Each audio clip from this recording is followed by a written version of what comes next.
The worst horror movie I ever saw was fucking great. Hello and welcome to This May Hurt a Bit. My name is James Strayer and this is... John C. Myers. And we're a horror franchise podcast discussing each film in horror franchises. And today we are talking about Warlock 3, The End of Innocence from 1999. When did Innocence die? Or when did it end? 1999. 1999? That sounds about right, kind of. Yeah, specifically. Because it's, pre 9/11. Obviously, that's a demarcation. That's a lot of innocence lost. The 2000s. When you think about the 20th century, you think innocence. Yeah. Right. Just babes in the woods in the 20th century. Right, exactly. So I blamed the Warlock for all of our current troubles because innocence is dead. And he killed it. Yep. Show finished. That's our thesis. That's it. No, this came out 6 years after Warlock 2, which both of us quite liked, as did guest Stephen Kostansky. If for some reason you're listening to part 3 and not part 2, I suggest you go back and listen to part 2. But this came out 6 years after the previous one, and it's I'm not going to say a remarkable drop in quality, but it is a clear drop in resources, in, I don't know, man, everything. Yeah. They did not have the money that they previously did. This was released through Trimark, which was more of the straight-to-video arm, and was shot in Ireland at Corman Studios, Covington Anish, I believe is how you pronounce that in Gaelic, which there's a documentary about that currently on Tubi called It Came from Connemara, which is pretty interesting. And it's kind of like Corman got some money from like the Irish government, basically, among other things, to like build a studio there to help like improve industry. But he eventually like ran afoul of unions, and the government eventually like he got in trouble with them because making a lot of genre pictures. And there was one movie in particular that they kind of were like, this is pornographic. We can't be doing this. Right. It eventually went away. But yeah, so this was during that reign of that studios that was shot out there. It took me a second to really pick up on that because after we'll get to it, but when they do arrive at the big house, I was like, man, this looks like a Hammer horror type of place it looks cool in some ways, and in other ways it's like, dude, they just don't want to prop this thing out, with stuff around.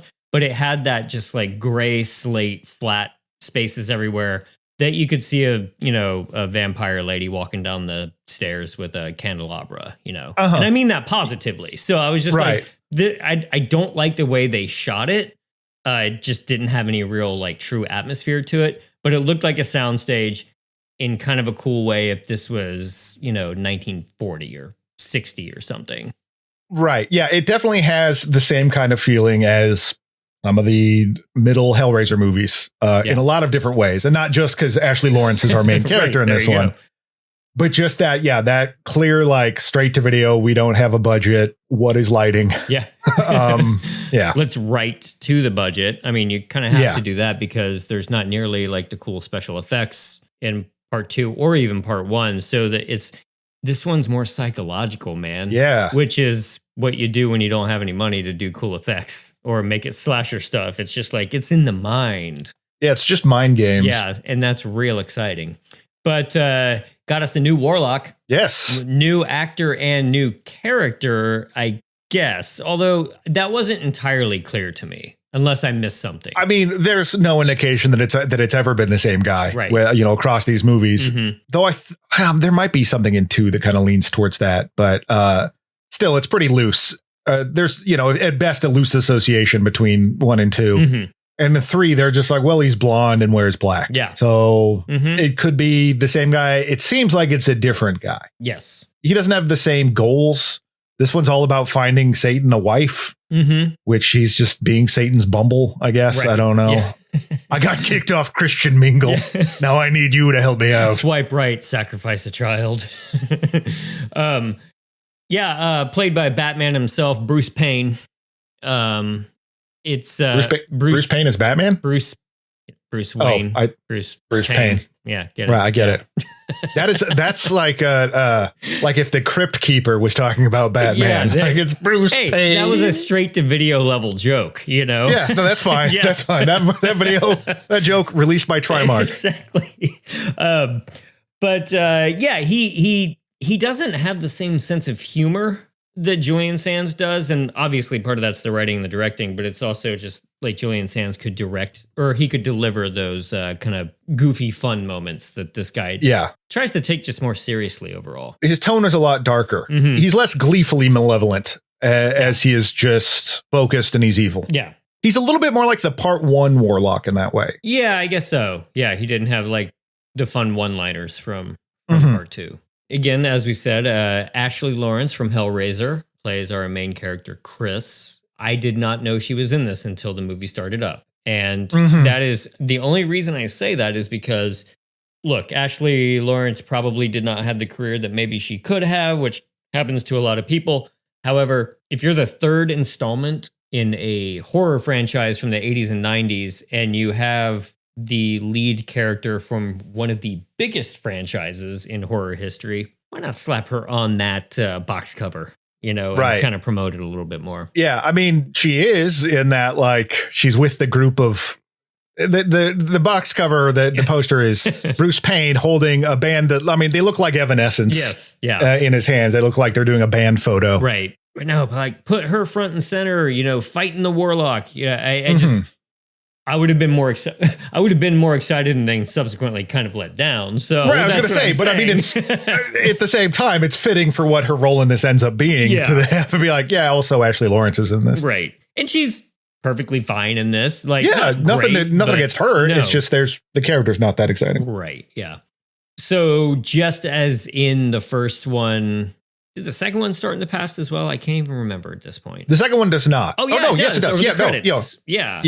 You get the pausing in the tapestries and stuff like that. So yes, we're starting, which is funny because you have, we talked about the first one. That's like, if you're doing a sci-fi fantasy thing, start in the exotic location and then go to modern day. Right. This one can't even do that. The second one is like, hey, here's horseback riding. Here's guys in costumes and, guys in armor, stuff like that. This is like, all right, it's a couple people in the woods. Yeah. But trust me, it's the 1600s. Yeah, this starts in 1693. There's a woman with a little girl, and the little girl gets abducted by a warlock. And the only thing interesting about this is that he just says, she was promised to me. Yeah. And that's the only thing that even piqued my interest. I was like, well, who did the promising? What do you want with her? Well, it's very funny because this warlock, as we mentioned, is styled like the other ones where it's like he's wearing all black, but he's wearing like leather pants. He's got like this like leather trench coat looking thing that doesn't look very period appropriate. Yeah. So it's basically just two kinds of LARPing meeting. You have someone who's on their way to a Ren festival being stopped by someone who's playing Vampire the Masquerade. They're both very cool dudes. But obviously. All for people and their passions. But yeah, that is a funny conflence of Ren Fair versus Vampire. But it was a very sort of modern looking outfit, which and it's got, one of my favorite, as in not favorite horror cliches, a creepy doll. But at least the creepy doll bleeds from the eyes, and that was kind of neat. That's something at least. Kid gets abducted, Warlock rides away on a horse. Later on, we flash back to this sequence again, and we find out that the little girl's name is Chris. Just like our Ashley Laurence character, with a K. K-R-Y-S-E. No, just kidding. That's very modern. There's a GH in there somewhere. Yeah. So now we flash forward, of course, to modern day. I think they even say modern day instead of just saying like, hey, 1999. That's another thing. I don't know if you were around in 1999, even though I know you were. No, I took that year off. Right.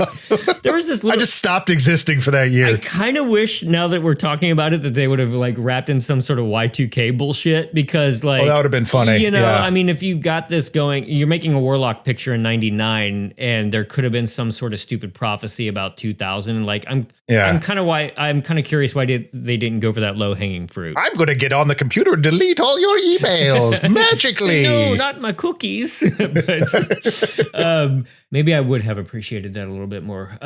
But yeah, so we get a college dorm hallway, and I don't know if this shot was entirely successful. However, I admired what they were trying to do. It was something. You know? So it's trying to introduce us to all the characters by Watching them all have sex, kind of scooting around this college dorm. Yeah, because Ashley Judd. I think I did that fucking during the Hellraiser all the time. Right. Ashley Laurence is greeted by her boyfriend who assaults her. Yeah, great. Playfully. Yeah, playful. Like, yeah, he just like attacks her and charges her through the door, and there's like, psych, babe. But guess what? You were also into it, right? Right. You are such a child. You gotta be more careful. I could have been anybody. I wish you were anybody. Nobody would scare me like that. I hate it when you do that, Michael. Hey, nothing beats a little scare now and then. Gets the endorphins flowing. You feel alive. Apparently they're into it. The camera leaves their dorm room and starts going through all these other dorm rooms. Her sad friend, Jerry, that's got his guitar and his unrequited love for her, Lisa and Scott and Robin. But what killed me about it was their rooms are all just, it's this brick wall. Yeah. This white brick wall, just a solid door, no like windows or anything. And it looks like they're all living in janitor's closets. Yeah, or a prison cell or something. Yeah, like come to the Chateau de Custodian. It's basically Melrose Place. Yeah. It's just as good. Mm. Yeah, that was a little grim compared to because it's also very dark and just like there's just a light in front of the door. So it just, kind of had a jail-like feel to it. Right. I was like, well, is that what dorm rooms are like? And then I did remember one of the dorm rooms that I stayed in college was in the basement, and it was a tiny room that I shared with one other person, and it had just like concrete walls. Did they know you were there? Sometimes. See, okay. Sometimes. But yeah, so the only thing of note here is, not only is Jerry just sort of a sad sack, but then you get second couple who are real naughty with their light BDSM sex stuff that'll come into this later. He's handcuffed and she's topless and, giving the people what they want up front. The soundtrack that is just like press the button on the KMFDM preset. Exactly, yeah. Beautiful. Great. I loved it. Yep. It was kind of, I was watching with my partner, they were laughing at it, but I was kind of like, I would think this rules. In 1999, I'd be like, yeah. So Chris later on gets a call in the morning that all of a sudden she's got a family home that she didn't know about. And she needs to go clean it out like right away and collect any sort of like family effects. Yeah, she has no idea about her family. Mm-hmm. Zero idea about them. So this is an exciting thing to maybe learn about where she came from. And this historian has tracked her down. It's like, yeah, no, come out to this house. We'll have stuff for you. Yeah. And then we get a shot of the house. It's a neat house. Yeah. But it's like some workman is just like, it's the pipes again. Or, I got to go fix this one thing and climbs up a ladder and dies. That's it. I guess to establish that the house, hey, might not be what it seems. Right. Because he like tries to jimmy open the glass or something and then slips off his ladder. Yeah. I don't even think he like yells on the way down or anything. He just sort of like flops yeah. It's worthy of a Homer dough. And that's about it. Nuts. Unfortunately, Michael, Chris's really cool boyfriend, and by really cool, I mean, extremely unsupportive boyfriend, decides he can't go. I got a great idea. Why don't you go with Jerry? We know he'd love to take you. Hell, he'd drop out at the chance. Yeah, like I might want to be alone with Jerry. Well, that's just a suggestion. No, you know what I mean. I love Jerry, but not for a dark night in a lonely house. Is Jerry gonna protect me? I don't think so. You could. Protect you from what, hon? Michael, this is really scary for me. I mean, what if what Scott said is right? Who knows what I'm gonna find there? Yeah, Ashley Laurence needs to get better horror boyfriends. She just gets stuck in these awful relationships, whether they are not supporting her by letting her go to a scary house by herself, or just a weird Depeche Mode guy, like in Hellraiser, or that killed her in Hellraiser Hellseeker. Yeah. There's got to be a good guy out there for her. Yeah, needs to get on that Warlock Bumble.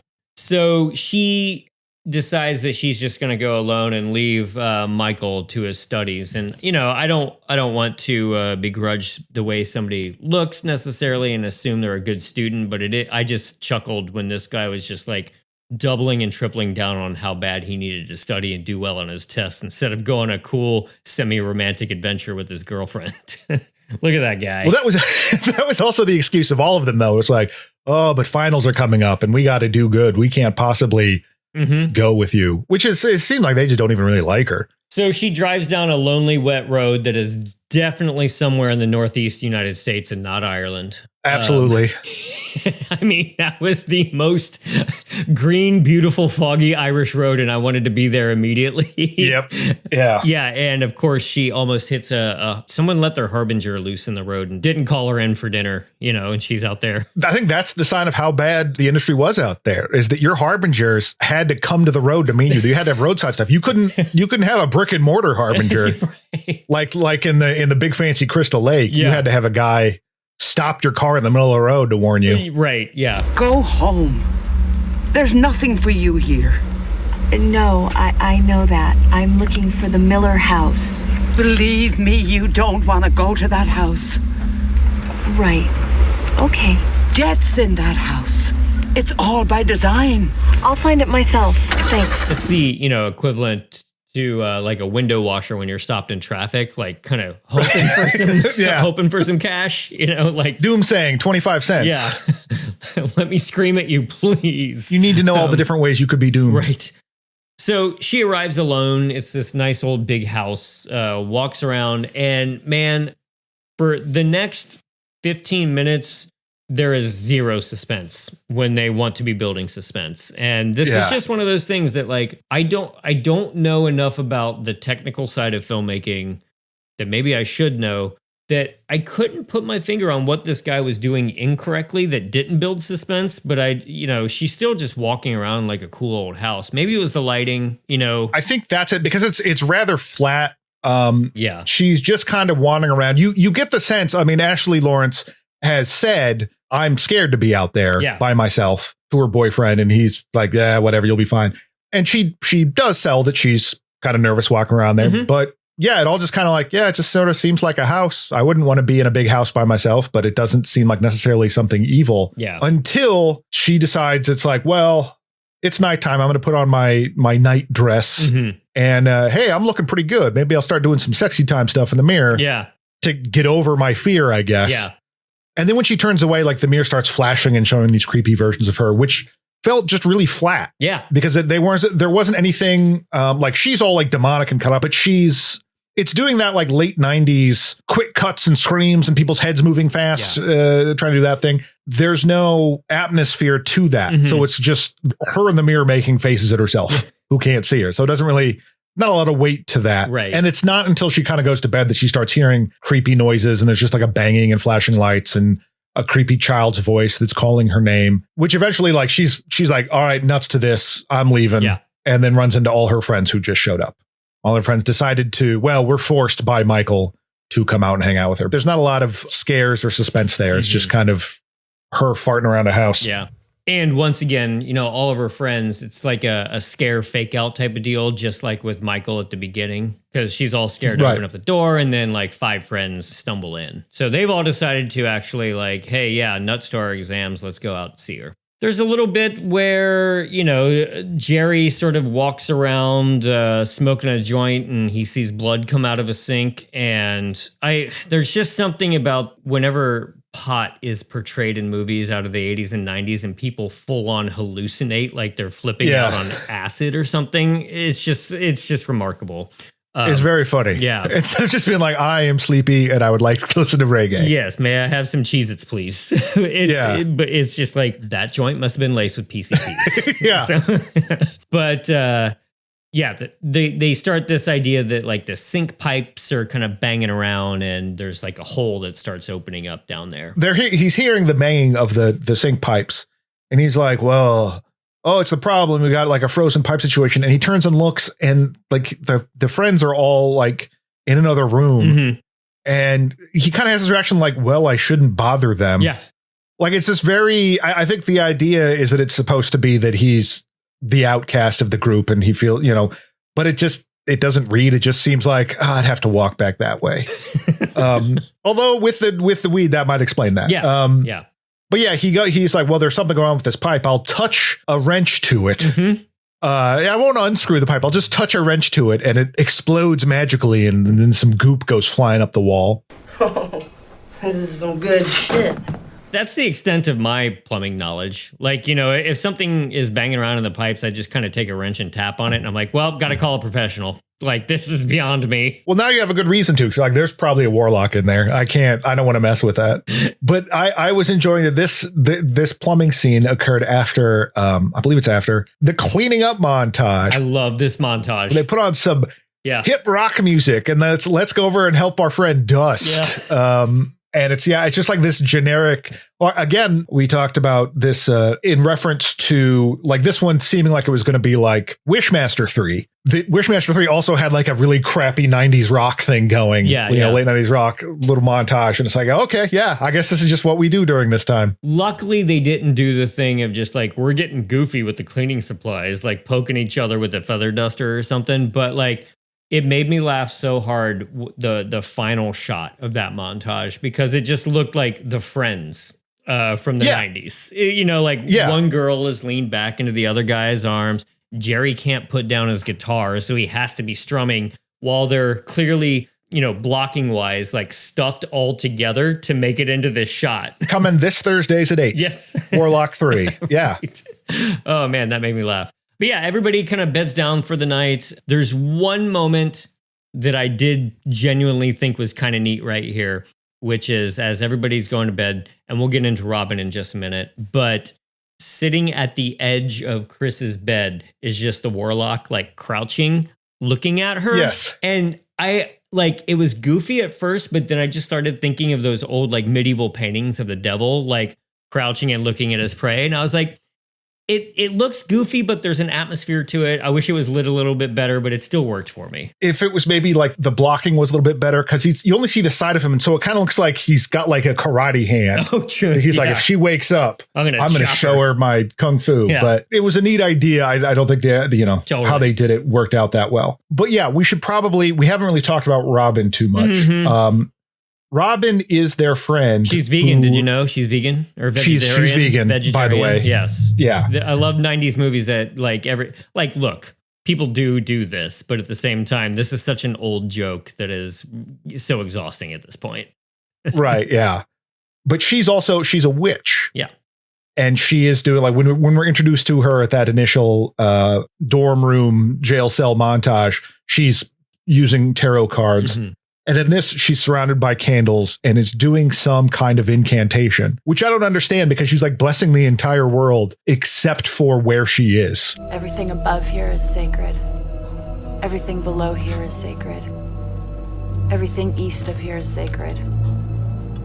Everything west of here is sacred.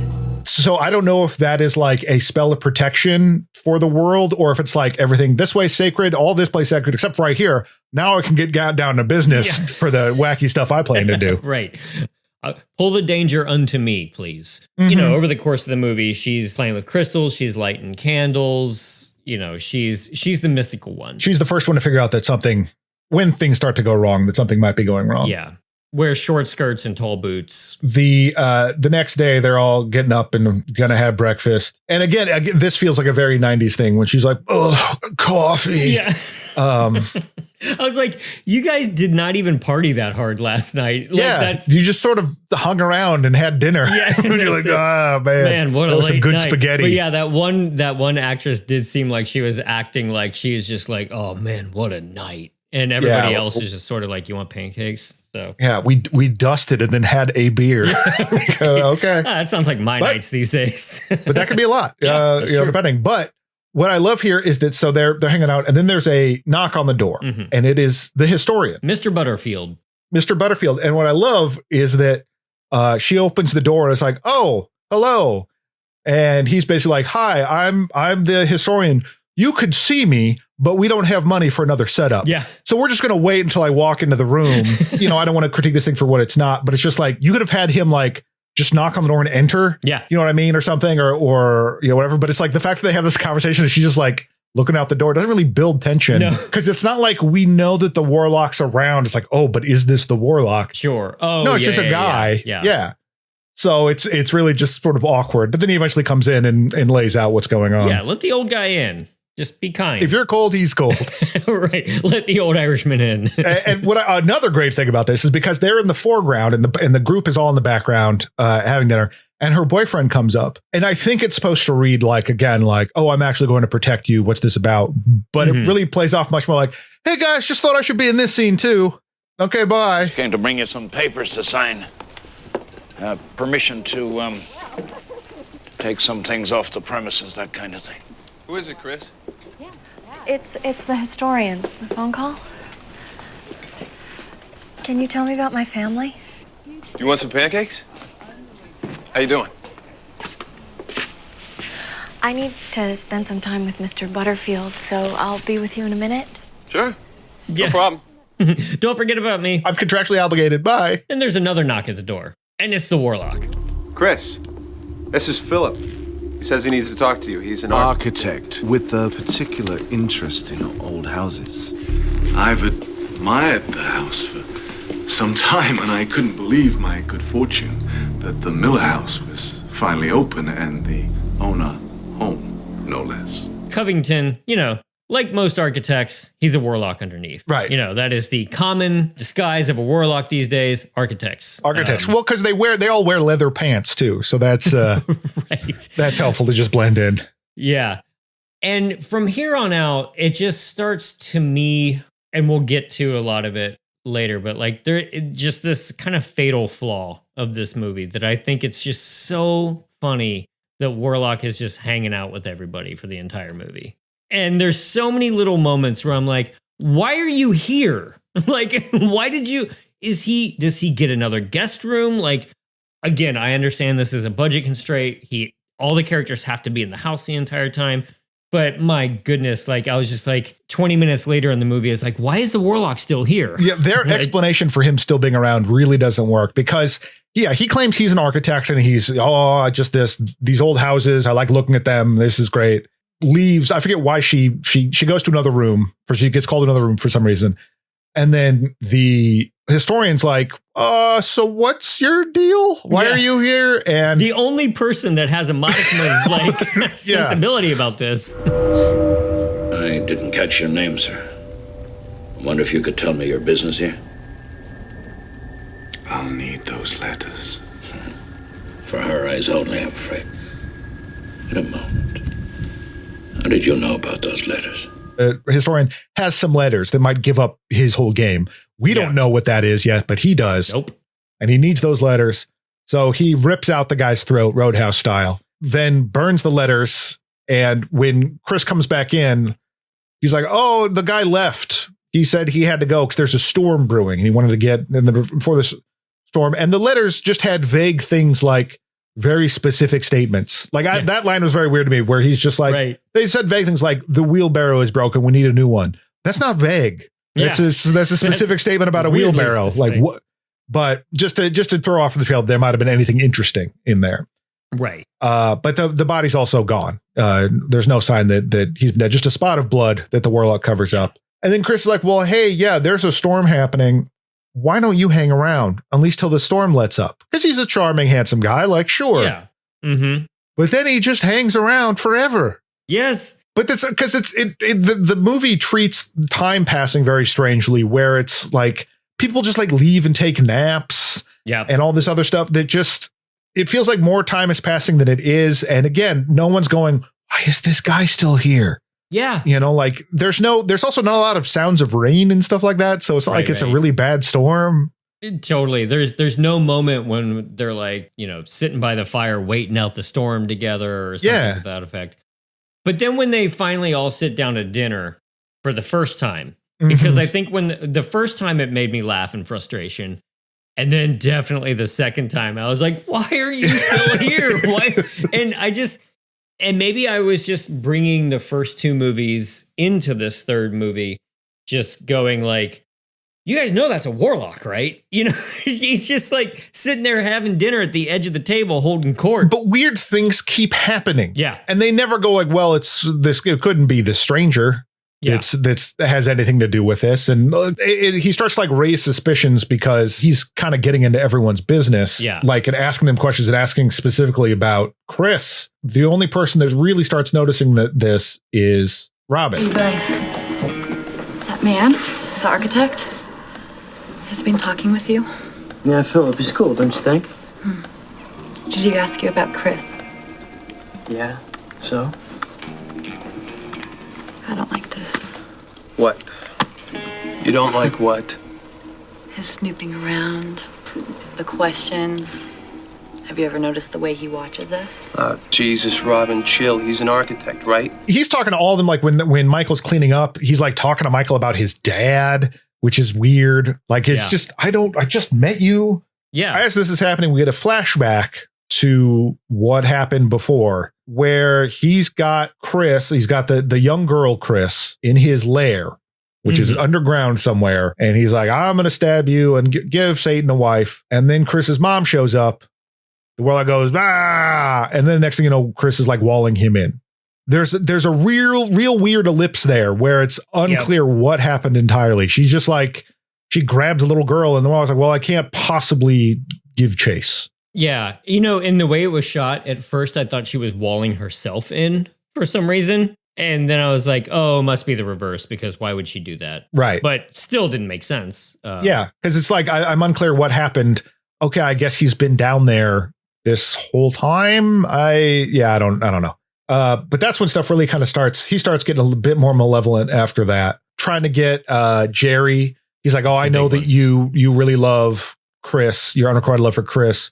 Let me drop some hints for some game on you. Yeah. And at that dinner, he's able to get her to pay a little bit more attention to him.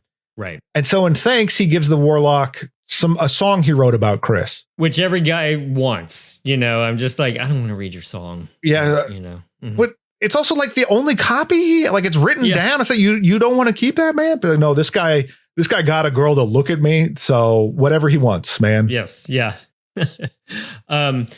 But then, Warlock burns the paper. And it's his main move. I love the logic here that he talks through. And this is for our benefit, not his, of course. And it is. His song is his soul. His soul is he. And as it burns, he'll belong to me. You buy that? Yeah, if you say so. This is your area of expertise. Mm-hmm. I think some teenagers' poetry, if that's the key to the mystic realm. Yeah. Oof, that's rough. Finally, something does happen, though. Look, I'm not going to say it's interesting, but something does happen, which is where the Warlock goes after the witch, Robin. They end up having the funniest wizard duel. You know, like we were talking about wizard duels the last time. Yeah. That one is genius compared to this one. Because I mean, there is again just a way of like blocking actors and stuff, like where she like is trying to evade the Warlock by just sort of jumping over the bed like she's like 12 and doing like a fake roll and somersault into a karate kick or something. The way I get out of bed every morning. Right. Warlock decides like I need to do something about her. And I did laugh when she actually did manage to cast a spell and make a little drawer come out and that was it. The leg. Yeah. That was funny. Yeah. You know? I don't know if it was supposed to be funny, but I laughed. Well, yeah, it was just an act of desperation. They're like, well, I'm going to try these magic words that I know. And all I did was open a drawer. Yeah. But it kind of came at him a little bit. So he's like, oh, all right. So when she tries it again, he's like, I've already countered it. It's like playing pretend with a child where they're like, no, I've actually got like 90,000 force fields. You can't get through it. Yeah. He does say like for every spell you have, I have 20 to counter it. Yeah. It's like, no, I don't want to lose anything. So you can actually do that. Ostensibly like turns her into glass because she took a nap. She was one of those people that wanted to take a nap, and he got Jerry to get her protective medallion off her and give it to the Warlock. So now he can control her or do his magic to her. And he like turns her into glass and then shatters her, which is it's a fine effect. Totally it's digital for the time. And, so there's all those little caveats or qualifications you want to put in front of it. It didn't bother me as an effect. I was on board for that. Yeah. But it does lead to a larger issue with this. And it was actually a strength of the second one, where the Warlock's powers are pretty arbitrary. Like they're pretty just kind of like, well, whatever they need them to be. And when the second one is like that big and ridiculous and fun, I'm more on board with it. Whereas this one, where it's like he's jumping through all these hoops to try to get something done. It's like, why don't you just magic this? Why don't you? Yeah, this seems like a real long way to go to do some of this stuff, like these manipulations and without the big fun tone and all of his big spells, it doesn't doesn't translate. Yeah, it's not flashy enough to distract me from that, you know? Yeah, that's true. Warlock then buries an apple. And I think I missed why he did this, but I'm sure a wizard did it for some reason. Robin is now missing, and everybody at dinner makes fun of her before. And again, I wrote in my notes, why is Warlock just hanging out here again? Oh, our friend's missing? Like 2 dinners. Yeah, this is the second dinner. They're like, well, the Warlock's still here. I guess that was lunch earlier, but still, it's like, yeah, he's still here. Our friend is missing, but this leather pants stranger who's been very ominous is still around. Yeah. I'm sure that's just coincidence. Let's not worry about it. In fact, fuck her. She sucks. I'm really worried about Robin. I mean, how do you get lost in a house? Kidding, she's probably meditating in a closet somewhere. You know how she is. Her vibe's not right or something. Yeah, I mean, don't you remember last year at the lake? She hid in the closet for, 4 hours because she wanted to get into her own head? I found her playing a sitar, jacked up on millet cookies and wheatgrass. Yeah, but if I remember correctly, she did achieve headspace liftoff, and weren't we jealous? Yeah, also all that, sometimes she likes to be alone and do weird things. Big deal. Yeah. Okay, I still think it's weird that no one's seen her all day, but all right. At this dinner, however, the stakes rise just a little bit because Jerry's hearing is all messed up, and get it because he's a musician, and that's awful. Michael is turning yellow, and I honestly had no idea why until they explained it later. I just thought it was just like, he's just starting to rot or something, which was perfectly acceptable. But even that was a little phoned in. There's another restraint scene with our kinky couple. And this is so funny because the Warlock ends up just sitting there on the bed, starting a drawing on fire of the two of them because that's, the power that he has to exert. And for some reason, Lisa's just sitting there next to him. Yeah. And, is this like she already gave up somehow? Well, yeah, because she gave him this drawing of us. That's what it was. So I gave him this drawing of us. He was very nice. And so I just gave him this drawing of us. And I guess that's what he has to control them now. Yeah. And we'll see in a little bit what very Hellraiser-y kind of thing he gets up to with them. Exactly. And at this point, also, Chris has found a glass finger that's clearly Robin's. Kind of cool. Yeah. But it's like a little bit weird. Like, I don't fully understand what this could possibly be. Yeah. She's still looking for Robin. So she's poking around in the room where she was at with the historian before and finds his body. Finally. You couldn't make that go away. That's what I mean when it's like the arbitrary powers that he has. Like, you turned her into glass and shattered her into a bajillion pieces. You couldn't just get rid of this guy's bones and shove them up and put them in your pocket or something. Like, I don't know. I'm not a warlock, but it just felt a little bit like, why are you just stuffing bodies somewhere? Right. That just like a common slasher. Yeah. What is this, cheerleader camp? Yeah.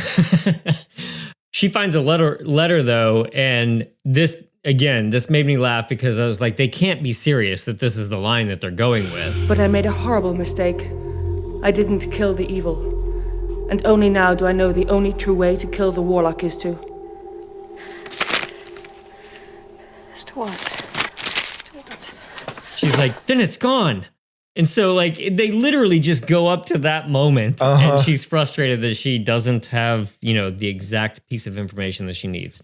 And it's kind of the execution of it because I was already kind of reeling from the idea that, so you just didn't check his pocket? Yeah. Mr. Warlock. But then the idea that he's like, you know what, I'll leave the bit about how to kill a Warlock, or, I'll leave a bit that you can kill a Warlock, but I'll get rid of everything after. Yeah. So if they find out it is me, they won't know how to do anything about it. But it still was just a little bit rather convenient that he left behind some letters that were just in the guy's pocket. They weren't stuffed into his sock or something weird. It was, Just makes me think of this should be a bit out of a Simpsons Halloween Horror Nights thing where Homer Simpson finds the big letter and reads it in his voice and he just goes, the only way to kill the Warlock is dough. This nothing. Yeah. Yeah.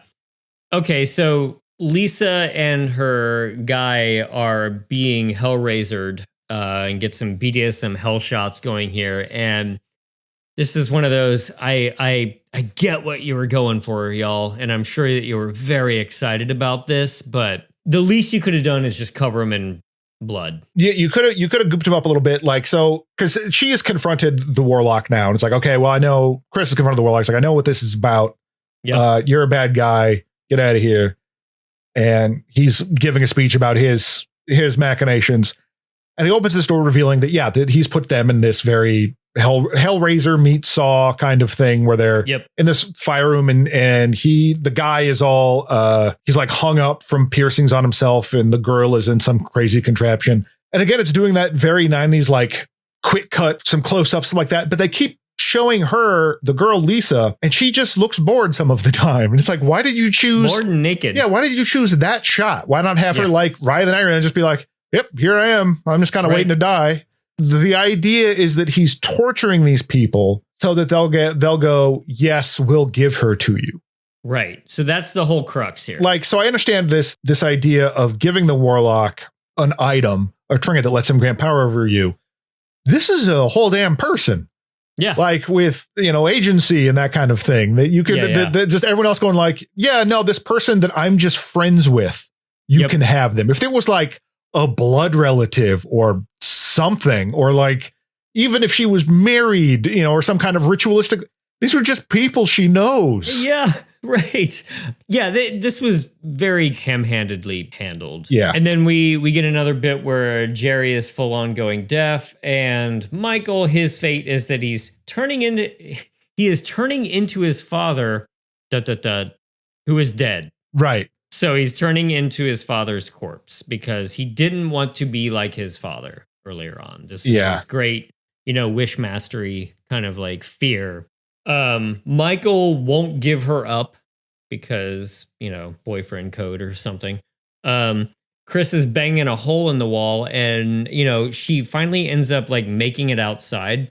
But here again, like she was going through the hole at the foot of the pipes, right? Because it looks like she's just sort of like arbitrarily. No, like she's banging just through the wall. arbitrarily banging the wall. It's a different wall.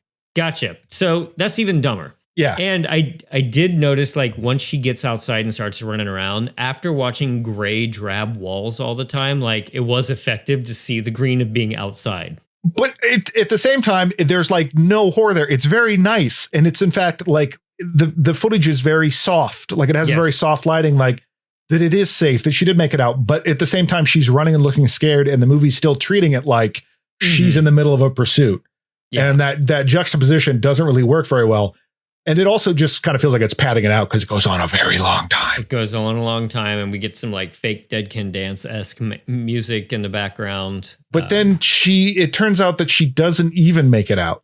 Yeah. That this is basically just her fantasizing or potentially astral projecting through the hole because she finds where the Warlock's lair is. Yeah. Because she's like peeking inside there. Not entirely clear what's happening there, but it's like then all of a sudden she's like back in the room looking through the hole and the Warlock's there. Yeah. I had to rewind that at least once, and it still didn't make any sense. Michael's hand comes off and then he burns up in flames. Rip that guy. That's the best part, because while he's burning up in flames, he, like ADR'd over it. In just like, not like, oh, pain. He's just like, hey, sorry, babe, I'm giving you up to the Warlock. Sorry, while he's on fire, it's like, no hard feelings. I'm sorry, Chris. Take her. And not horrifying or something where like he's being consumed and he's so far gone that he's beyond pleasure and pain or something. He's just like, whoop, on fire. All right, well, it looks like I'm done here. By the way, I'm selling you out. Bye. Yeah, I'll show myself out and bye. Did you say Warlock? I did say Warlock at first. I'd like to see a movie about a Warlock. That's pretty cool. Yeah. Yeah. We missed the part where the Warlock has shown Kirsty has shown Chris. How did I not put that together till now? Jesus, man. Wow. Okay, so we're showing Chris Christie. All right, now you've gone too far. Okay, now I've gone too far. Showing footage of the bridge that he shut down. No, I mean we're doing footage of her saying that she didn't want to be alone with Jerry in a big house. Yeah, and it cracked me up because it was so clearly just like a projection on the wall using alternate takes of that take. It was like the director just said, "Okay, we're gonna do a series, and action," and let's just let her go for like a good minute and a half. Would you like to see what I showed Jerry? The one thing worse. worse than his deafness. The one thing that turned him against you. Yeah, like I want to be alone with Jerry. I mean, is Jerry gonna protect me? I don't think so. Yeah, like I might want to be alone with Jerry. Oh, I don't think so. Yeah, like I might want to be alone with Jerry. Yeah, like I might want to be alone with Jerry. But it's also like with everything else that's happened to be like, yeah, see, actually how you were mean to Jerry, it's kind of your fault. And it's like, she was kind of, I mean, what she said there wasn't unreasonable. It was at the beginning because her boyfriend's like, why don't you take Jerry with you? And she's like, Jerry doesn't make me feel safe. I don't like Jerry. There's no law against not liking Jerry. You cannot like Jerry. I heard you didn't like Jerry. I don't like Jerry. It is. I refuse to be punished for it. Yeah. Finally, we do get to see some catacombs because my ears perked up when the Warlock over dinner said that there were catacombs. I was like, I wonder if we're going to get to see catacombs. Well, One shot. It's because someone asks him like, oh, I thought, what's got you so interested in this house? Well, not a lot of people know it. There's a lot of catacombs underneath it. Oh, cool. Can we see them? No, they're all sealed up. So then why are you here? Yeah. What? Right. If you can't see them, what are you doing here? Right. I like to go to places where catacombs might be. And then, I guess I hear that you can just bust holes in walls around this place. So maybe we'll find an entrance.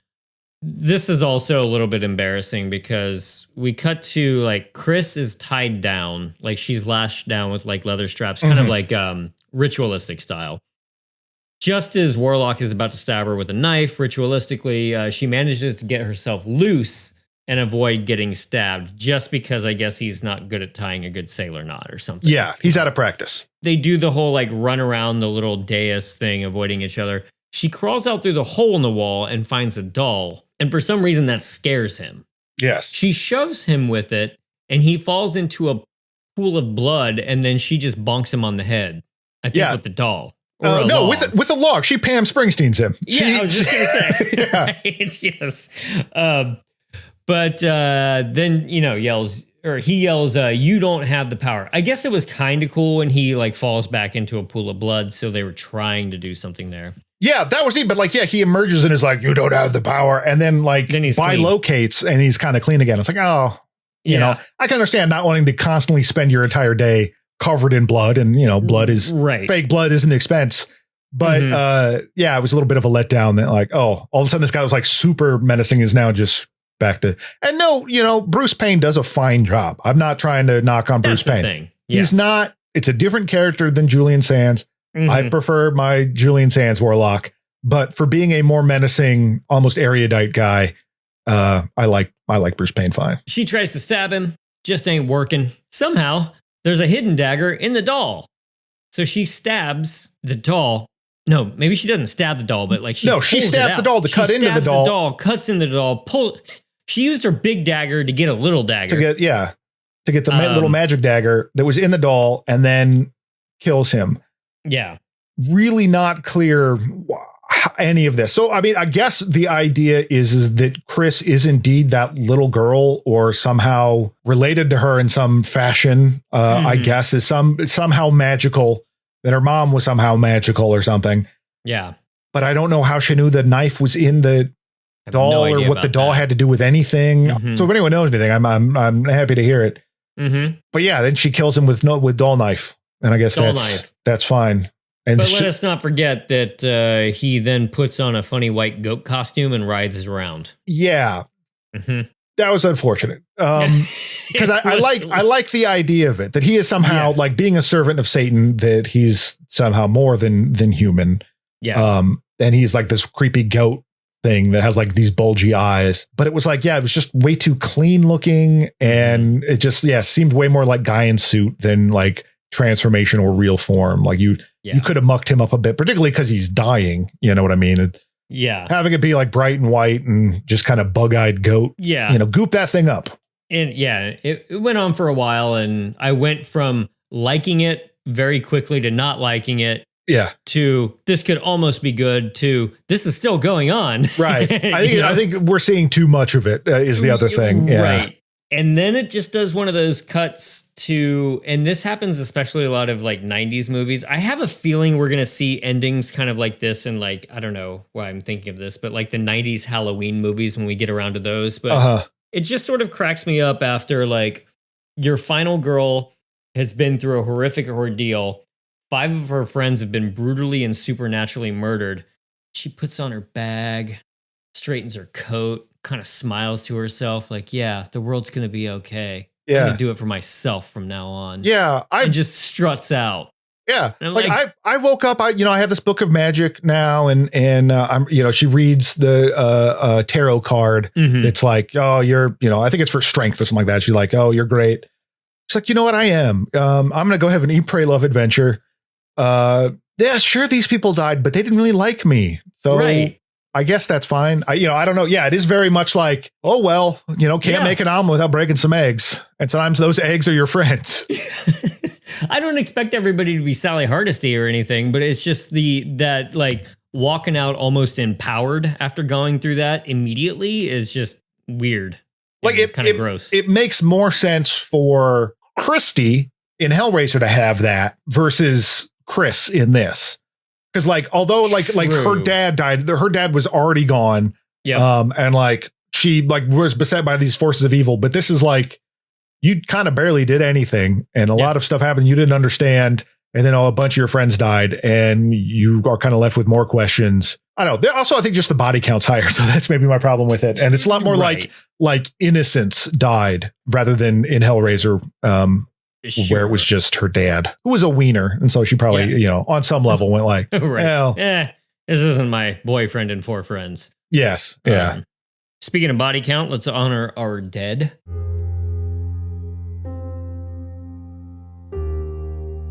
Handyman, played by Philip Zone, fell from ladder. Mr. Butterfield, played by Amon Draper, throat ripped out by Warlock.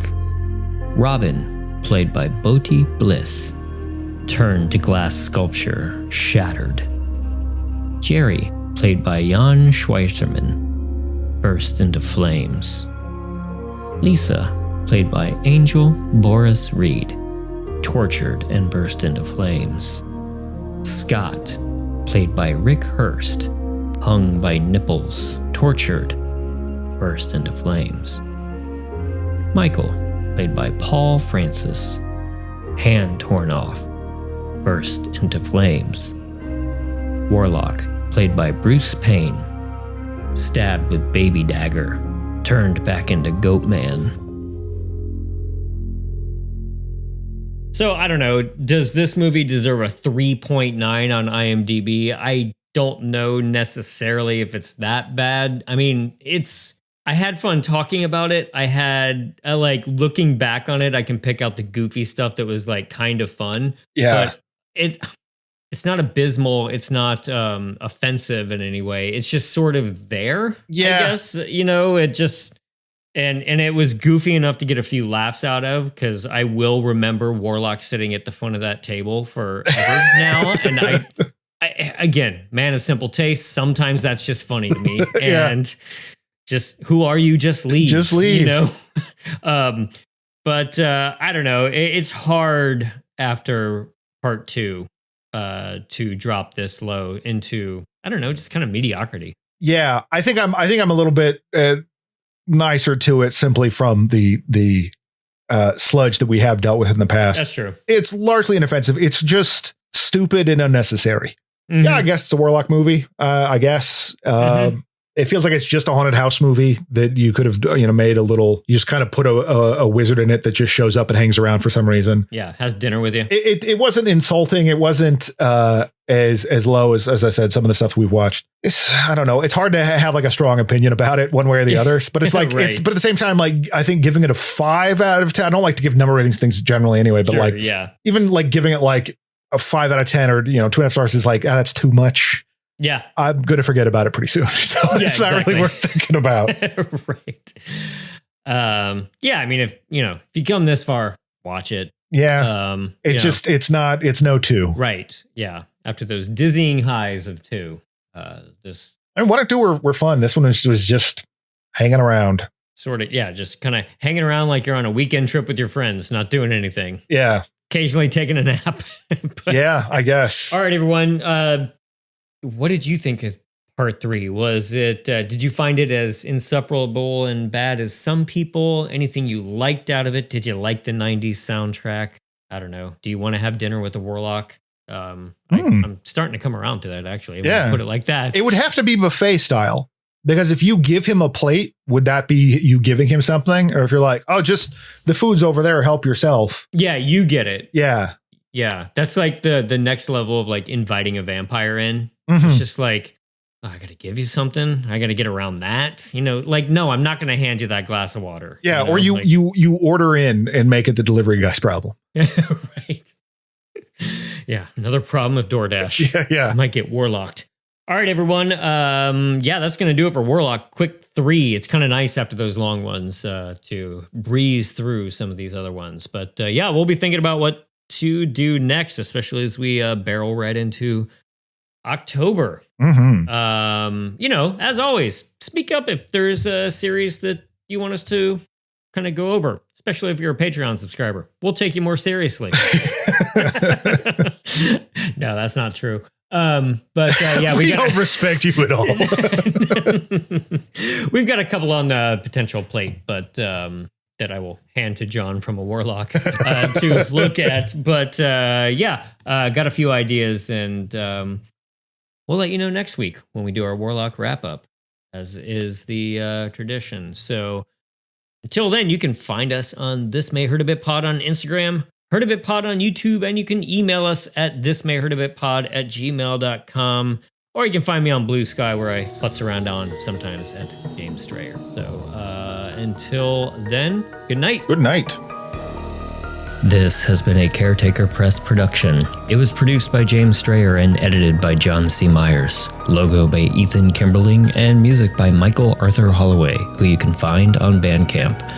Follow us on Instagram at thismayhurtabitpod and email us at thismayhurtabitpod@gmail.com. Give us a 5-star review over on your favorite podcast app, and we'll see you next time.